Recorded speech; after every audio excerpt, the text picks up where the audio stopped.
Akalar bo'ldi-da, bema'ni gaplar nima keragi bor? Instagram faqatgina yalang'och qizlar, uyatsiz qizlar uchun like bosish uchun chiqarilmagan. Bu Instagram biz uchun faqatgina foydali ma'lumotlarni yayish uchun, kimlargadir manfaat tegishligi uchun chiqarilgan. Har bir hamma bema'ni narsaga like bosib, ustalarga ham like bosib tarqatib turinglar. Sababi sizlarga anchagina foyda tegadi.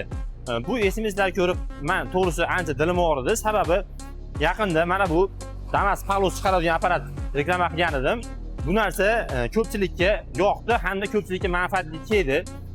Avvalo yaxshi narsalar yozgan akalarimiz uchun albatta rahmat aytamiz, lekin ko'pchilik akalar bema'ni gaplar yozgan. Ulardan bittasi 100 yildan beri ishlataman.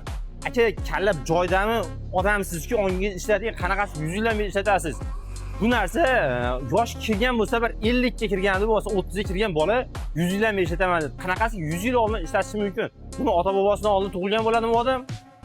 Undan tashqari ko'pchilikka manfaatli kelibdi, hamma yaxshi gaplar yozgan, hammaga rahmat aytamiz. Bu narsa ko'pchilikka manfaatli bo'libdi.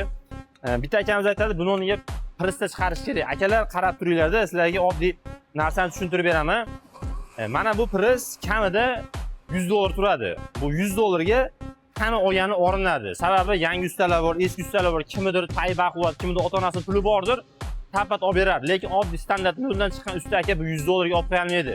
Sababi bu narsani yasaguncha biz salkam 4 yil, 5 yil rushda ishlaganmiz. Bu narsa qimmatligi uchun. Bu narsani o'zim qo'l mehnati bilan yasaganman.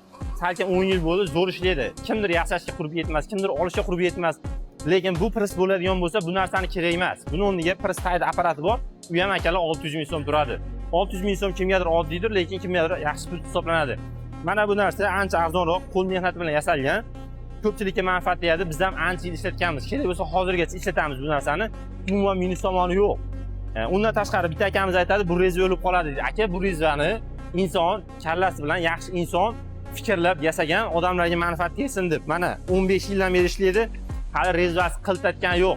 Bundan tashqari bittasi aytadi, buni palosni ichiga solsak, palosni uchini yanchib qo'yadi, shesternasini, anaqa silitsasini o'ldirib qo'yadi deydi. Akalar, buni ichkari tomoni mana bunaqa tekis emas. Buning uchun nayza qilib yasalgan. Palosni bilsanglar, ichida nuqtasi bo'ladi, soqat tushadigan. Xuddi o'sha joyga nayza taraladida, bemalol itarib chiqaradi. Tashqari akalar kimdir palos deydi, kimdir palavos deydi, kimdir o'q deydi. Akalar, bu narsaga aralashish kerak emas. Sababi kimdir hamma joyda shevasi har xil bo'ladi. Kim o'ziga to'g'ri kelsa, o'shini gapiradi. Men palavos deyman. Menga chunki u udobniy.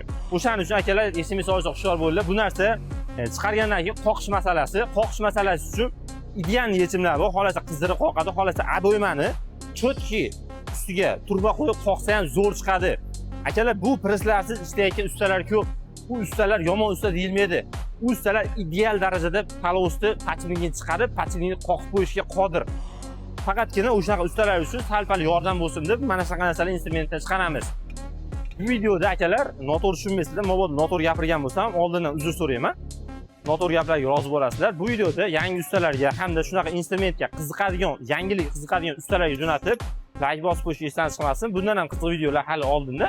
Avtosentrga obuna bo'lib qo'yish esdan chiqmasin.